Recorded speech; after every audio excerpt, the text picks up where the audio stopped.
টাকা হ্যাঁ ঢোকার সাথে সাথে কাটতে কত নিচ্ছে 2000 আর মেলা টাকা কাটে খাচ্ছে না তোমার চার্জ দেবে না কিন্তু ওই মিটারে অনেক 2000 যাবে না অনেক কম যায়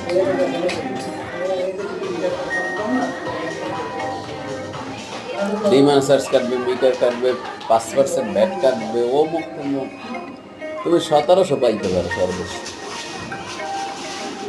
মানে দেখা যায়